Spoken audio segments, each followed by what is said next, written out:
Welcome to Webinar 7, focused on engineering design of the webinar series Data Science, Machine Learning, and AI Applications and Opportunities.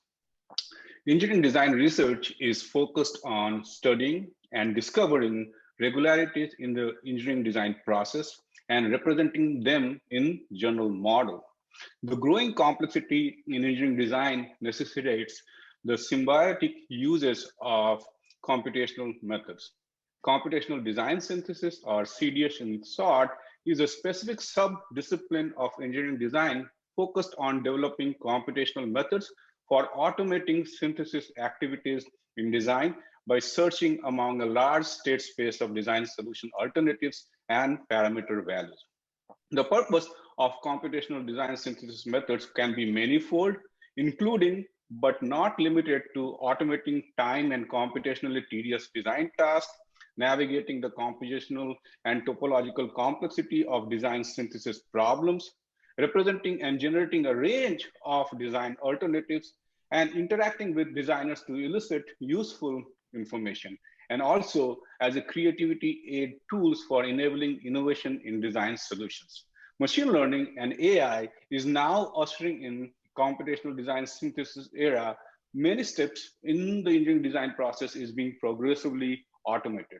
And today's webinar is at the interface of AI, machine learning, and computational design. Before I introduce today's distinguished panelists, I want to quickly make an announcement that next week we will not be doing any webinar because I will be attending a conference, and we will restart this webinar series from the 26th of August onward. So with that, let's focus on today's webinar, and I will introduce our panelists. The first panelist is Dr. Joshua D. Summers, who is head and professor of mechanical engineering at the University of Texas at Dallas. He formerly was a professor in mechanical engineering at Clemson University, and he co-directed the CEDAR, or Clemson Engineering Design Applications and Research Group, and was the director of the graduate studies and the director for educational initiative for the Center for Advanced Manufacturing. Dr. Summers earned his PhD in mechanical engineering from Arizona State University, researching design automation. Dr. Summers received his BSME and MSME from the University of Missouri, Columbia, working on VR-based submarine design. Dr. Summers has worked at the Naval Research Lab, VR Lab, and Naval Center for Applied Research in Artificial Intelligence, and has served on foreign relations and armed services staff of Senator John D. Ashcroft.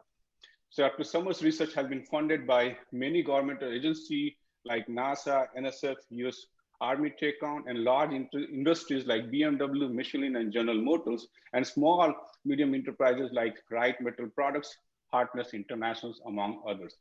Dr. Summers' area of interest include collaborative design, knowledge management, and design enabler development, with the overall objective of improving design through collaboration and competition. And his work has resulted in more than 350 peer-reviewed publications. The second panelist today we have is Dr. Mark Fuge, who is an associate professor of mechanical engineering at the University of Maryland, College Park, where he is also an affiliate faculty in the Institute for System Research and a member of the Maryland Robotics Center and Human-Computer Interaction Lab. His staff and students study fundamental scientific and mathematical questions behind how humans and computers can come together to design better complex engineered systems, from the molecular scale all the way to systems as large as aircraft and ships, using tools from computer science such as machine learning, artificial intelligence, and submodular optimization, and applied mathematics. He has received his PhD from UC Berkeley and has received an NSF Career Award, a DARPA Young Faculty Award, and a National Defense Science and Engineering Graduate Fellowship.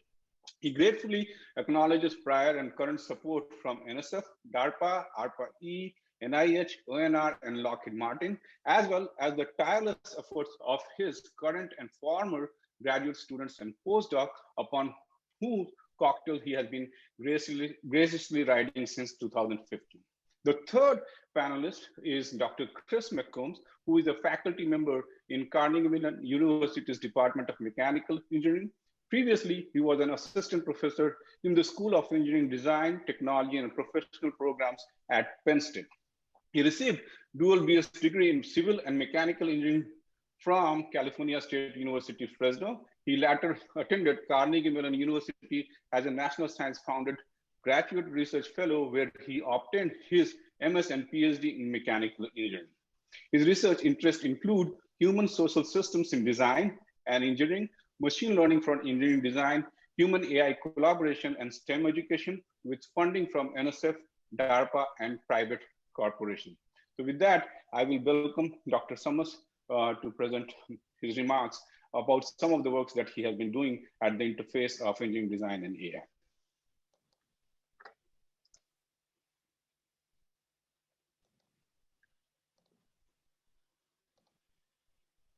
All right, let's see if this actually works. And of course it's not. Do you guys see presentation mode? Yes. Oh, it does work. So thank you, Rahul, for this invite, and hopefully I do some justice here. As a little bit of an introduction, I just recently joined UTD, and my research area is really driven by interest from my students. And so we're kind of all over the place, studying people, computers, developing solutions, studying companies, organizations. But today I'm going to focus on some of the computational aspects that we've done over the years. And so it was an interesting challenge. He wanted me to talk about 3 different things. And so I started at the beginning when I first basically started at Clemson. And one of the first efforts I did was in conjunction with ONR at the Naval Research Lab, where we were looking at trying to apply some case-based reasoning to building complex behavior models that could be used to run simulations for war games. So these simulation models could include codifying a Marine group coming into a room. First one in turns left up, second one in turns left down, and they have all these procedural steps that they have to go through. And building these complex war games essentially is a quite tedious task. And so they were looking at creating a visual programming language for that. So our challenge, and this was over the course of about 10 weeks over the summer, was to look at how do we create a query system that would allow you to go find some of these already existing behavior models that have been built up in different pieces without looking at the entire thing. So a lot of it was looking at first, how do we convert the SME, the subject matter experts, or the training manuals into a graphical language? Once you have this database of graphical language, how do you build up queries? And so we looked at lots of different levels of similarity search, anywhere from object to structural or edit distance, relational, and attributes, and developed a solution. And like I said, this is just what was available in the presentation I did about 15, 17 years ago. I don't have the current version, but the idea was we could retrieve partial cases and then use that to expand out to identify additional cases where there might be other overlaps. And so it wasn't just about retrieving a subgraph that we're looking for, it's about using that subgraph to seed it, use some of the other types of similarity to find other things in other graphs and fold them together. So that was one example of trying to use some AI to drive the design, in this case, the design of behavioral models. More recently, and this is when work that my PhDs, Bishoy and James and Sudhakar worked on, we asked the question, can we predict changes to requirements from an initial change to a requirement document? And this was driven entirely from a company that we partnered with, Automation Engineering Corporation. They're an engineer-to-order company. And so they design and build a lot of manufacturing equipment for local industry in South Carolina. And they would develop a contract, and then over the course of the 9-month, 12-month, 36-month project, the company would come back and say, oh, we need to change this. Well, if you make a change, they want to be able to know, is this going to impact us, or is this a no-cost change? And so some of the changes that they were accepting were eventually resulted in hundreds of thousands of dollars on a fairly slim margin project in the first place. So we were looking at the requirements documents. In this case, it very highly structured because it was essentially contracts, and asked the question, what relationships between these requirements could be used to predict if this requirement changes, then all these requirements will change next. And so, first thing, how do you model requirements? How do you model the relationships between requirements? And then we started using different techniques. Initially, it was just a series of statistical analyses, and then we matured it to bag of words. And so we were able to look at lots of different permutations for doing this, parsing the requirements, identifying the relationships, selecting which relationships are appropriate, and then propagating. And ultimately, we're able to predict, give me a requirement, and we can predict within about 15%, or we can predict which requirements will change by providing you a list, a subset of about 15%. So you don't have to look at all of the requirements now. And when you deal with 200 requirements, now you only have to look at 30 requirements and go through and verify, does this requirement make sense? Should we approve it or should we reject it? So that was the second example. And then the third example is something that we've been doing the longest. And it's the one that we've been playing with in lots of different incarnations. And really, it's about trying to find a workaround from artificial neural networks that require typically large training sets. And we've decided a lot of engineering design representations and databases really don't have large data sets. We're dealing typically with dozens, if you're lucky, kind of data sets. So how do we use 15, 20 in a training to actually do something useful? And so this is what we came up with. And so we can use an initial design model, and that might be a CAD model. It might be requirements. It might be functions. It might be anything. And we decompose that into just a connectivity graph. So we're actually extracting out a lot of the semantic knowledge. So there's a potential to do even better if you include the semantic, but for right now, we're only looking at the structural complexity of the graph. And so how stuff is touching other stuff. And I have to be honest, we're kind of dumb. So we don't know which of these complexity metrics are the most important.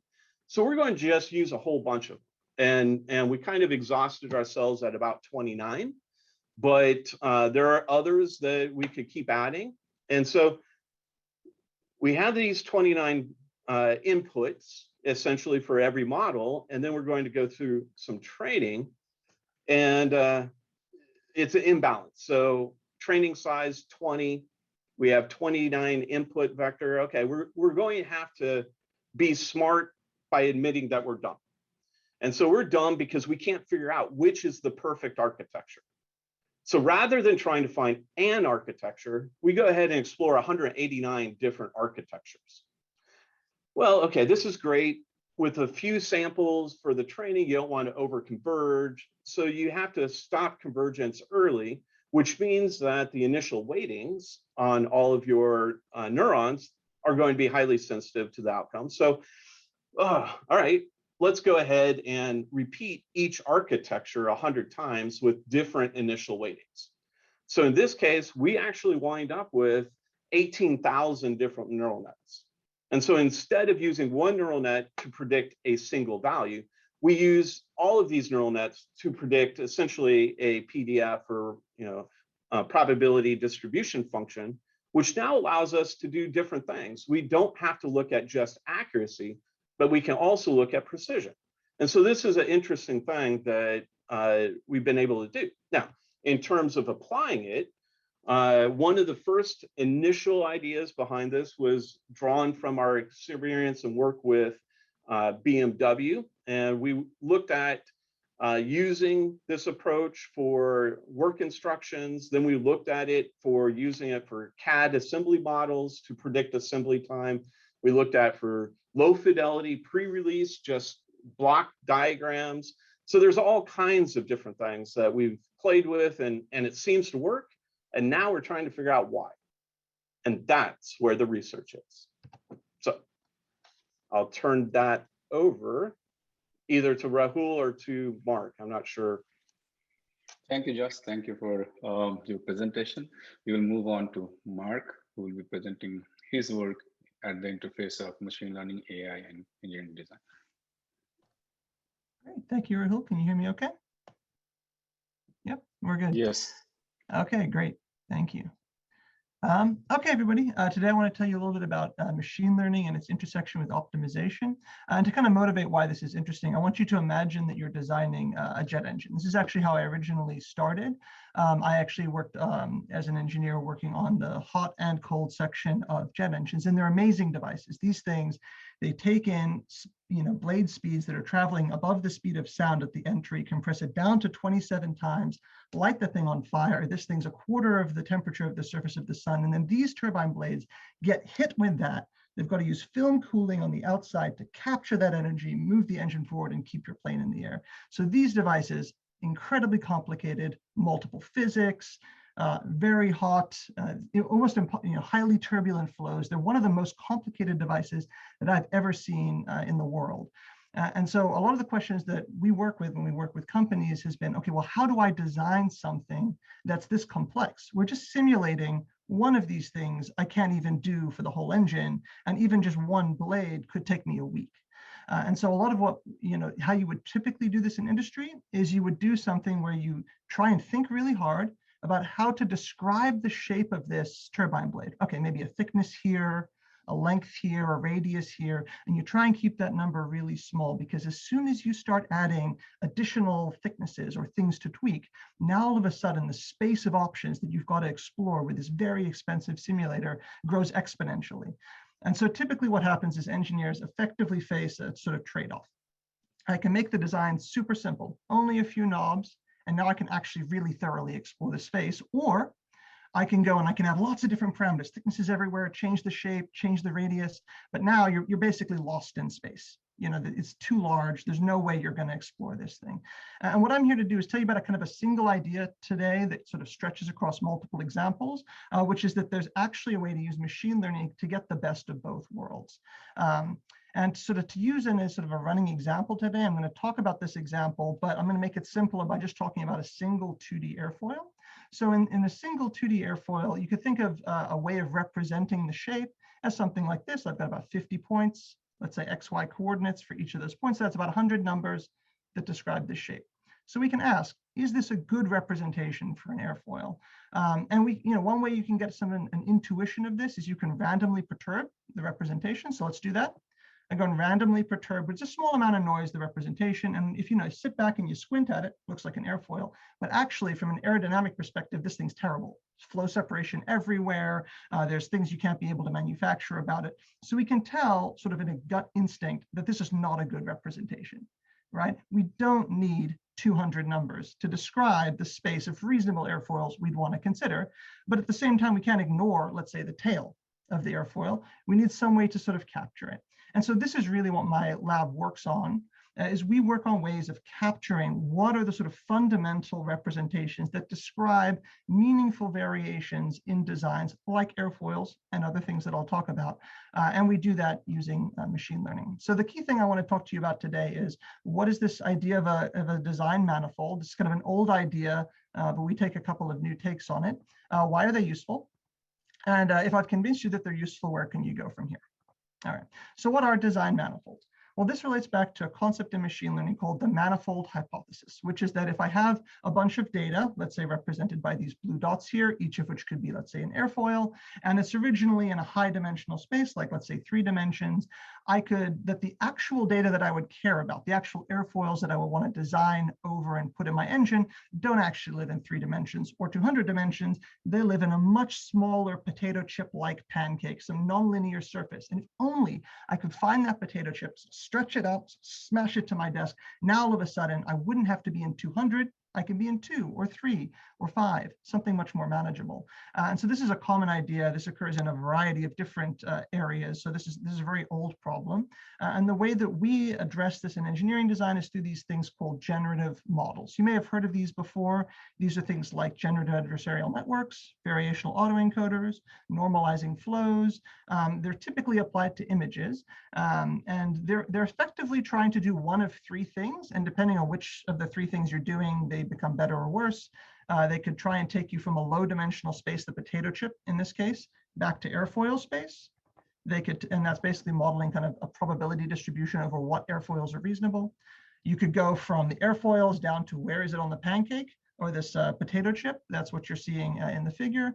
And you can also think about how does the probability distribution sort of change as you move between these 2 spaces, depending on which one of these things you care about, either GANs, VAEs, or normalizing flows are better or worse. But this is effectively the type of thing that we look at in my group. And so just to show you an example of this, if we take an airfoil data set like the UIC airfoil data set, and I had just taken off-the-shelf computer vision algorithm at the time that we did this was one of the states of the art, and you just apply that to the airfoil data, and you just train it for additional epochs. So this is sort of 5K, 1 to 5K epochs. You see that it learns something that looks kind of like an airfoil. But one of the fundamental problems when you just take something off the shelf from computer vision or computer science and apply it to engineering applications is you can see here that the noise model being used by computer vision is completely off base.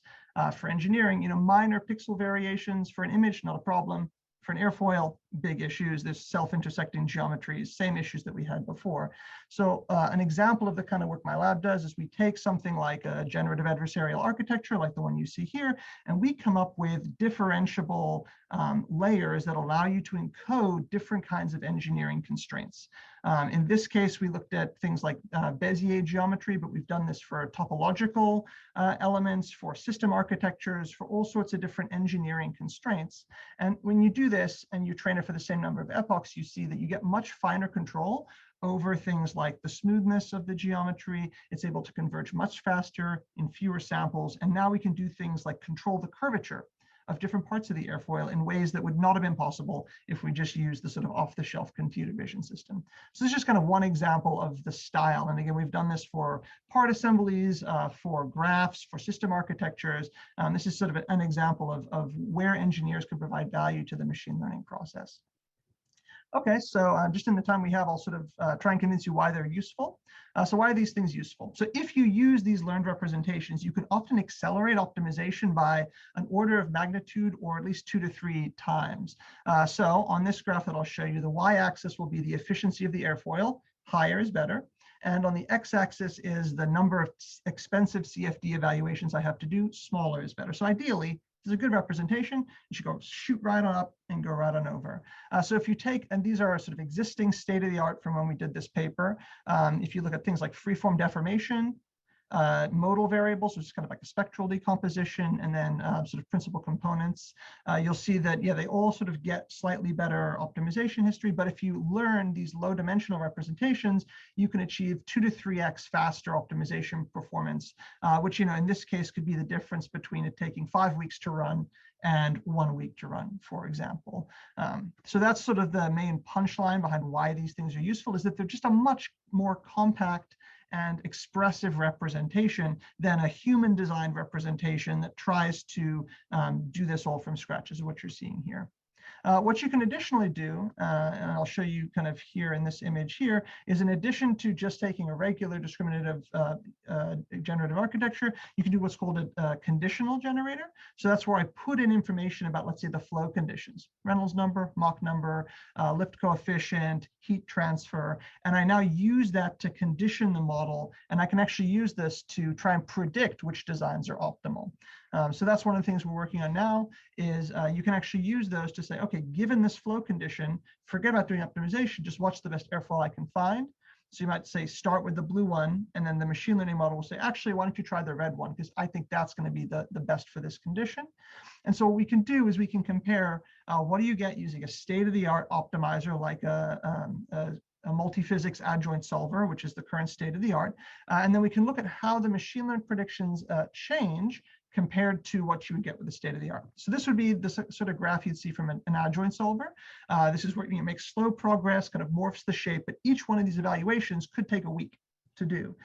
What we see is when you train a machine learning algorithm on samples, not on the specific condition that you're optimizing, other things, and then you warm start the solution, that on average you get about 94 to 96 in some of our new experiments of optimum. In other words, before even doing any simulation, I'm already basically within 95% of the optimal performance. But what's fascinating is you don't have to choose. You can do the machine learning and then go back to your traditional engineering design process and or optimization algorithm like we did here. And it actually turns out that not only do you converge to the best solution faster, you actually do better than existing state-of-the-art optimizers on this problem. So there are airfoils out there that are not currently achievable to find using these adjoint optimizers, or at least particularly difficult. And by coupling the sort of engineering design process with machine learning, you can actually do better on average than you would elsewhere. So that's kind of really interesting and exciting. Okay, so if I've convinced you that these things are kind of relevant, where can you go from here? Obviously I just had time to sort of show you one example, but here are some other sort of briefly other applications. So you can do this for sort of multiple stages. So right now we're looking at this for an entire compressor of a jet engine with Raytheon Technologies as part of an RPE program. You can also do this for non-continuous geometries, things like graphs. This could be a system architecture, a circuit, anything that can be expressed as a graph with hybrid or discrete variables you can do. We've looked at this a lot in the context of molecular design for various properties for the Navy, where you're designing actual molecular graphs that can pack into crystals. We've actually been doing a lot of work with Dr. Rai, who's hosting the webinar on metamaterial design. So one of his former students is a postdoc with me now, and we're looking at how to do inverse design of metamaterials. So that allows you to do things like come up with very lightweight, strong, state-of-the-art materials that are not possible to get using traditional approaches to metamaterials. And we're also looking at applications in the NIH for patient-specific medical device design, specifically for newborns that are born and have a heart abnormality and need to be operated in 7 days or they'll die. There's basically no way to use existing engineering design to solve that problem. So we're able to predict designs that go from there. Okay, so what are some takeaway messages? I've tried to tell you what a design manifold is, why they're useful, and some areas where you can go from here. I encourage you, if you're interested in this, to reach out to me at this information. Here's some of the information that I presented today. I just want to thank my sponsors and the students who helped with this. Thank you very much, Mark. We will move on to the third panelist of today, Chris. All right, thank you very much, and thank you for giving me this opportunity, Rahul. Today, I think I'm going to go in a slightly different direction, and that's because I'm really excited about what happens when we collide AI with designers. So what are the human factors involved? What are the challenges? What are the limitations in terms of actually getting these tools into people's hands and helping them design more effectively in a longitudinal sense?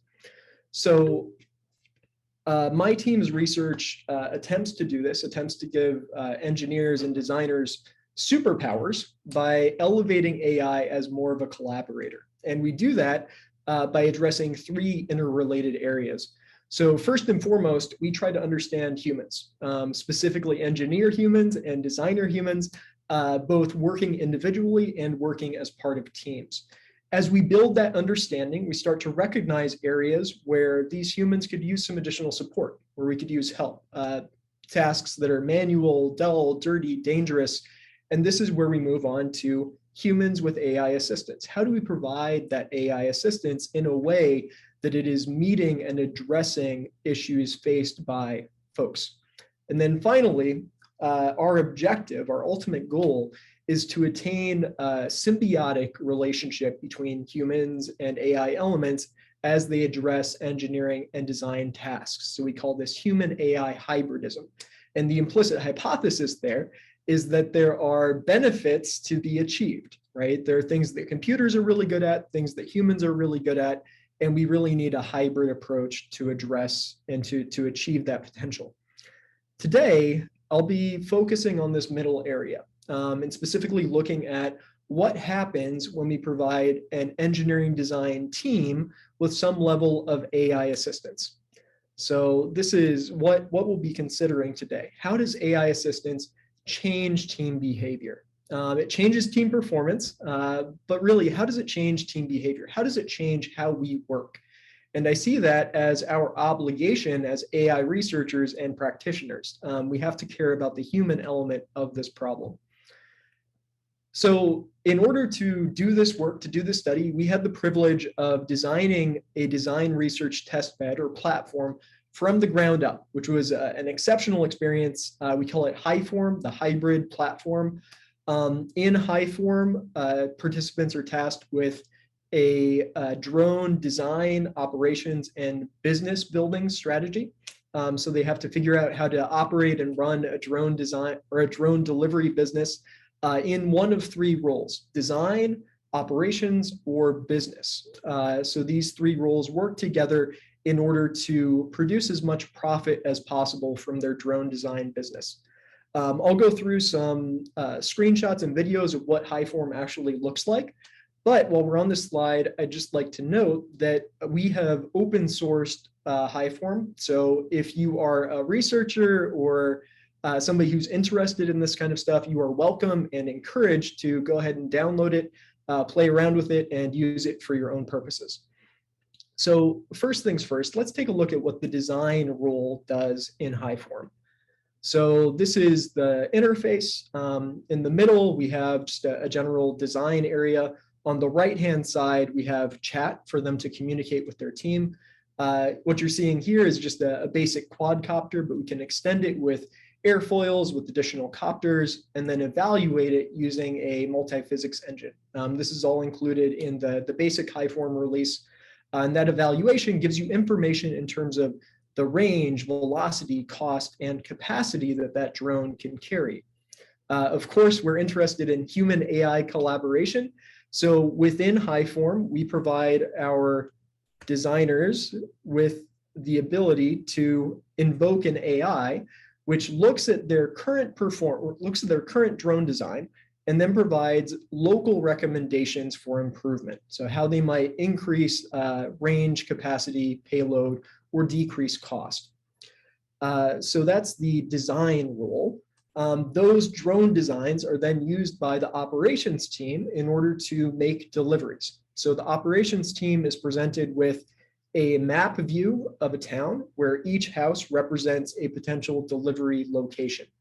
Much like our drone designers, they also have access to an AI, but they can go through and create manual routes as well. So this is an example of a manual route, and the operations planner will invoke the AI, which will reroute and do some optimization over the routing plan. So this is the route that the drone would fly, and we're trying to make that as efficient as possible and reduce the operating cost. These plans are then logged and submitted to the business manager. So the business manager also works with this map view representation. The important thing here is that they have access to all of the plans submitted by their team, and they can trade off and evaluate the benefits of one versus another. Another important task by the business team involves indicating to their team, to their operations planners, which market they should be looking at. So they have the ability to turn on or off these delivery locations. And these three roles, design, operations, and business, work together in order to maximize the profit of the entire endeavor. Of course, the biggest benefit of building this from the ground up is that we instrumented the heck out of it. So we get data on every design, operations plan, and scenario shared between the participants that gets saved off to a database. We get data on every action, every point and click made by participants within HighForm. And then we also get all of the chat that is exchanged between these participants. So we have a wealth of data from which we can recreate the problem-solving process that the team went through. So this is the tool that we used. The experiment that we ran looked at two things. So we looked at how AI assistance changes behavior, and we also looked at how transitioning between different team structures changes behavior. In both of these team structures, we had a business manager, an operations team, and a design team for a total of 6 team members. I'm not going to go into that today. Today, I'm just going to focus on human only versus AI assisted. And we'll look at that through 3 different lenses. So first, we'll look at their ultimate solution quality, how well they did. Next, we'll look at activity allocation, so how they decided to spend their time while working. And lastly, we'll look at patterns that arose in terms of the process that they used. And again, we'll be comparing human-only teams and AI-assisted teams, teams that had access to AIs within the HighForm interface. So if we look at solution quality, we see that there is, of course, a difference. The AI-assisted teams did better, and we would expect this, right? We gave them access to some pretty powerful AIs, so it makes sense that they did better, that they made more profit. Once we start looking at the actions, though, it becomes a little bit more interesting. So we start to see some things that aren't quite as intuitive. So here we look at a comparison of the actions, the points and clicks that were made in the interface versus communication. So how many chats were sent back and forth.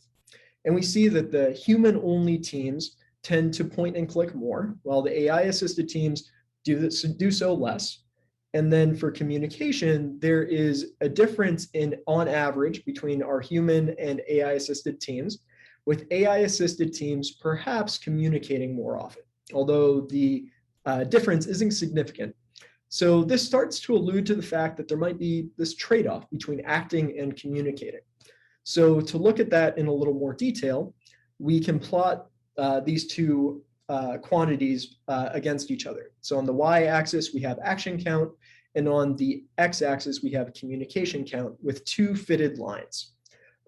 Since the slope on both of the fitted lines is negative, we know that, yeah, there is this trade-off, right? As we act more, we communicate less. As we communicate more, we act less.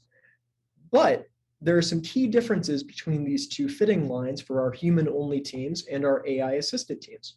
So the slope is lower for our AI-assisted teams, and the R-squared value is lower as well.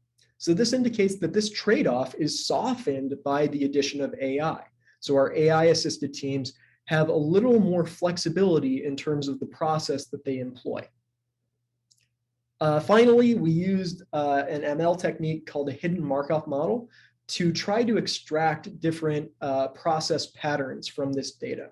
So our data in this case is the series of actions performed by every team.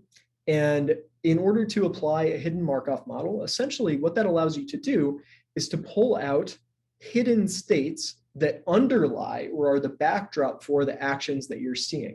So this can help you start to intuit what's going on behind the scenes and what's giving rise to the visible data that you're able to record. We can also start to find transition probabilities between these hidden states. So this gives a very good sort of meta representation of the activity that's going on within the team. Often we end up representing these in a state-based model. So we have these hidden states, and these hidden states give rise to the observable data. So this is the representation I'll be showing on the next slide for our actual data. The biggest difference being that we actually found 5 hidden states. This is a team level analysis.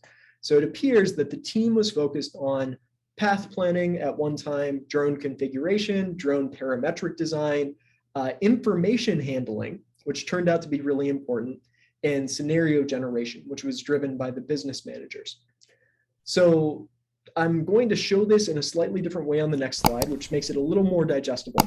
So here we have every hidden state tracked over time for how prevalent it was within the team. And the 2 that are most interesting are information handling and drone parameter design. So we see that for information handling, communication, collaboration, sense making, we get lots more activity from our AI assisted teams. So they're spending more time on what I would call higher value work, communication, collaboration, and sense making of the problem. Whereas our human only teams were relegated to a larger extent of drone parameter design. So again, we see this trade-off between, in some sense, communication and action, but here we see that it's a little broader than that, right? It extends to information generally, not just communication. So in summary, in this experiment, we first saw that there's this disparity in the amount of communication and the number of actions between AI-assisted and human-only teams. As we dug a little deeper, we saw that this was a trade-off that was less strict for our AI-assisted teams. So injecting AI provides some more flexibility for the team in terms of process. And then by applying an ML model to further assess the data, we learned that, in fact, AI-assisted teams embrace higher value work. They spend more time doing sense making and information handling, which I would posit led to their higher performance. So this is one piece of the puzzle. We're starting to build a better understanding for what happens when we give AI assistance to humans, and specifically in this case, humans that were in teams. One thing that I'd like to pull out is that these AIs were very task specific. They helped individual people do individual things a little bit better. But what we saw from the results is that these little AIs still had a systemic effect on how the team acted. So I would challenge us all as we do AI and ML research and work to consider how this might affect or how this might change the human side of the equation as well. In closing, I have to thank lots of people for supporting and helping and doing this work. Of course, DARPA was our funder for this. We're very grateful to them. I'd specifically like to call out Binyang Song for taking the lead in most of the analyses I was able to show today, as well as our software development team at the Applied Research Lab for doing the coding behind HighForm. So with that, thank you very much, and I am looking forward to our discussion. Thank you, Chris. Thank you for the presentation. So now we will open the platform for questions. So before we go into some general question that we have for our audience. So there are things that I can see in the question tab. But first, I will ask a question to Josh.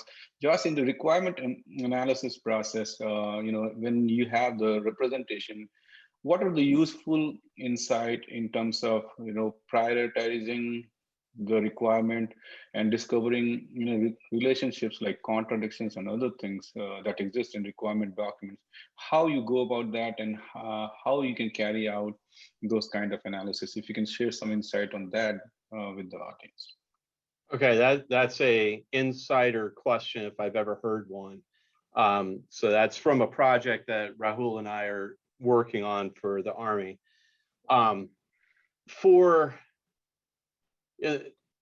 If you're trying to use requirements and then AI to try to help you build a requirements document, that's one thing. And that's something that is ongoing right now. And before you can jump the gun there, you need to first be able to capture enough historical requirements documents to be able to do anything with it. And one of the biggest challenges that I have found with requirements is that they are evolving throughout a project.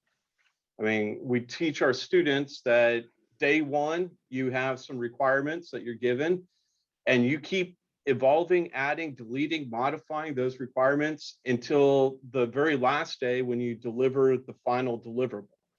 And so trying to figure out which snapshot in that entire product life cycle in terms of requirements, which snapshot you're going to use for training is going to be a critical thing. The other thing is most of the requirements that we're dealing with early on in engineering design are really going to be functional requirements that may not have first principles related to them. When you're all the way down in detailed design and your requirements are more about specifications, then you can apply a lot of first principles, and you can use, direct physics to identify conflicts and stuff like that. But when you don't have that up front, you're going to have to use history. And that's, when I started with case-based reasoning, it was all about the assumption that all the things that we've done in the past made sense. We don't necessarily know why it always made sense, but it made sense. So let's try to use that and build on it. And I know I'm not answering your question whatsoever. I'm totally dancing around it because I don't know that we have an answer yet. I think that we're working on that. I think that insights that we've gleaned from trying to predict the requirements change is that lots of different pieces of individual requirements contribute, and there's not a single relationship that is the end all be all for supporting these predictions. So it's layer upon layer upon layer of graph relations is what I really think we're going to wind up with a need. Thank you, Josh. Thank you very much. The next question is for Mark by Ryan. Can you please describe the Bezier layer and how you embed physics constraints into that layer in the architecture that you have shown? Sure. So this is kind of a general strategy. I actually had a little backup slide I could show specifically on this question. So here's the specific Bezier layer. So, how this works is you have, usually something about the geometry, in this case, the Bezier geometry. And then the sort of usual trick is coming up with differentiable versions of these. Now, for Bezier geometry, it's actually not super complicated because it's sort of a closed form example. But sort of the trick is, what do you put in this box? And coming up with ways of sort of sampling and differentiating through the control points, the weights, and these kind of key point controls that come with the Bezier curve were sort of the trick to doing that. For things that are non-continuous, like permutation matrices or things that are typically discrete, you have to design much more complicated differentiable components. So we're looking at this as part of the career project using ideas from differential geometry. So you can do, but this is the general trick, is you find the thing you want in engineering that's typically not continuous, and you find a stochastic differentiable version of that from statistics, and then you backprop all the gradients backwards. So that's the sort of general answer. And that may be, gets to Lucas's question as well regarding manufacturing constraints. We're working on that now. You would do basically the exact same trick. You'd figure out what are the inputs and outputs to the constraint. If they are not continuous and nicely differentiable, we come up with some statistical trick to make them into an approximated version that is differentiable, and then we would embed that into the generator. So that's the sort of general strategy. There's another thing you can do, which is sort of build invariance directly into the network. That takes a little bit more finesse, but that's another strategy if you don't have sort of access to the differentiable layers as well. Thank you. The next question is for Chris. And the question is like, using HighForm, are you researching on what happens if AI receives feedback from human, just like humans would with each other? Yeah, that's a great question. I think the answer is actually going to touch on Chandan Sengupta's question as well. So we are, and I think that's a pretty key piece. I mean, that's one of the biggest thing that differentiates human teams from the experiment that we ran, is that there's bidirectional communication, right? In the experiment that we ran, they were truly AI assistants, right? So they were invoked. They were just very powerful tools, right? But the ability to receive feedback and the ability to be proactive are critical. They're super important. And that's what we're starting to look at now. So we're laying down the code for some new AIs that are going to essentially build internal preference models of users in order to be more anticipatory and more proactive in the work that they do. And I would say that that is the biggest difference between human teams with AI assistance and human AI hybridism, is that proactive step and more realistic collaboration that exceeds simple, exchange of solution artifacts and really gets to exchange of information about process as an integral part of the process itself. So great question, Murtuza. And Chanda, I think I answered your question as well, but if you have a follow-up, please drop it in there. Thank you. Chris, so one more question for Mark. This is from Darsul, and it's again related to Bayesian GAN. And this question is like, okay, why Bayesian GAN or other AI algorithms you have used to help traditional design processes like CFD or topology optimization converge faster as you presented in your slide? And is it because the change in initial starting point that could be used for the subsequent processes, or is it optimal derivative information with respect to the explored parameter you can derive them? Excellent question. So it kind of comes back to that initial example that I started off with, where you had the 200 points for the airfoil, 200 numbers, and you perturb them slightly. So the problem there is fundamentally one about how do we represent the design of an artifact. And if that representation, there's basically two factors, one I call expressiveness and the other one's compactness. So if something's compact, meaning there's a single knob, but that single knob doesn't take you anywhere interesting, then it's not going to work.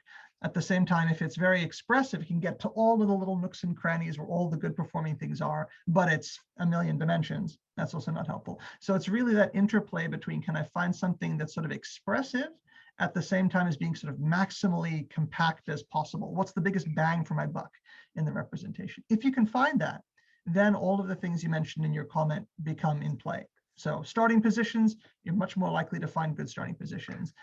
Propagation of derivatives, much more likely to sort of project those derivatives onto high value directions. So you're sort of on the money. And the thing that's sort of underlying all of that is, can we uncover a good representation? And that's basically like one of the fundamental problems in engineering design more generally. Yeah. Thank you, Mark. Thank you. So we will move on to some general questions that our audience usually have. Our audience mainly comprise of students and industry professionals who are looking into moving in the field of data science, machine learning, and they're interested in learning about some various engineering applications. So one of the questions I really get from a lot of the audience is, what are the good attributes of a person or a student or a researcher who wants to embark on research or a new job position in the field of data science, machine learning, and AI? And this is to all the panelists. So I can take the first answer. My answer is actually not a technical skill necessarily. I think you just need to practice learning new stuff. Not to say that you're not already learning lots of new stuff, but AI and ML advances so quickly that practicing, picking up new skills, new algorithms, new libraries, and using them to do something is just a valuable experience in itself. The second thing that I think is worthwhile focusing on is problem representation. Become comfortable translating essentially word problems into mathematical computational representations. I think that's a vital skill. Thank you, Chris. I was having a conversation with this yesterday with a company that had an open position for their engineering elements, and basically they said, look, it's much easier for us to take somebody who's trained in all of the engineering stuff, like differential equations, simulation, model building, requirement, all that stuff, much easier for them to then pick up the machine learning stuff, like using the things that Chris mentioned. So I think not neglecting that aspect of your education gives you an outsized advantage that, you're the run-of-the-mill computer science student graduating who's, thinking about Facebook is not going to have, they're just not going to have the background, right? So that's a real advantage that's coming into play now with companies who want to deploy these things and cannot find the labor. So if you're able to transition in that way, I think the world's your oyster. Yeah. So thank you. I'm going to take a slightly different direction because I'm always contrary. A couple years ago, we ran some workshops with companies trying to define what the future engineer for advanced manufacturing would be. And I asked them to give me a job ad for advanced manufacturing engineer for 2035. And we went far enough out that they didn't know what technologies were going to be available or anything like that. And one thing that became very clear was they are looking for people that can learn, like Chris and Mark were implying, people that are self-driven, that can go out and find these new technologies. But it can't stop there. So if you go and you learn a new technology and you bring it back and you apply it in your company, they benefit short-term, but not long-term. And so what they really want are engineers that can go out, discover the new stuff, understand it, learn it, bring it back, apply it, and then teach it. I know that is going to sound very scary, but that is a skill that companies are starting to look for. Can you teach? Now, they don't use that word teach. They use communicate, share, expose others, guide, mentor, develop. But essentially, engineers that want to keep moving forward are going to have to be really good teachers. Thank you, Josh. Thank you for answering this question. One of the other questions that typically we get is based upon what you have presented. How do you see the field of AI, machine learning, and data science going forward, specifically help the area of computational design synthesis or engineering design per se? I'll kick this one off again, I guess. I think it's going to explode. I think that in engineering specifically, we have had really interesting data and really interesting simulators for a long time, and we're just starting to scratch the surface with all we can do with it. So I guess that's a very general answer, but I think it's going to explode. And it is. I'll kind of add to that by basically reinforcing the point that I said earlier, which is that the intersection between engineering and CS, there's a lot of companies that had some initial success kind of downloading whatever open source computer vision thing GAN was on the internet, and they tried it and they got halfway there, and then they realized that some fundamental problems in applying those to sort of engineering applications. So to me, and I think you're already seeing this with like physics informed neural networks and other types of things that are coming up. But I think the next decade, you're going to see a much bigger expansion into things that are engineering specific, not just in application, but in the underlying theory that went into that algorithm. So I can see that being a sort of big area that will drive the performance in the areas that Chris is talking about.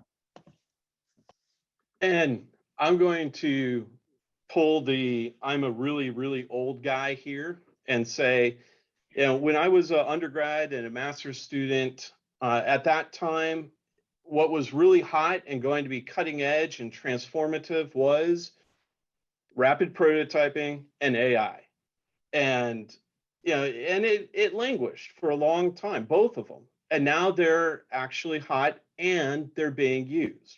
And I think the biggest difference is 25 years ago, you had to be an expert in computational. I mean, I took a neural nets class and we had to write our own freaking code. Students today don't have to write neural net code. Now you can go grab a toolkit from MATLAB or any other different permutation. And so what we have is technology that's more accessible, usable. We can do things and we don't have to be intimidated by it. And so I think that is why it's going to continue to grow. That is why it's critically important. But Chris was mentioning there's a lot of data that we've collected. That's insane to say, but there's a lot of data that we've been collecting for decades that we haven't touched. Companies, manufacturing companies have petabytes of data that they've collected. They don't know what to do with it. And so they're just waiting for someone to come along and be able to say, hey, give me that data. Let me play with it. Let me see what we can learn from it. Now, you have to work for them and they want to hire you. So it works out as a good partnership. So I would like to take this last minute of this webinar to thank our distinguished panelists who spent their very valuable time with us. And I really appreciate their time and effort on joining this webinar. With that, we will close. And again, I want to remind that next week, we will not have any webinar. We will come back on August 26th with the webinar 8 of this series. Thank you and have a great day.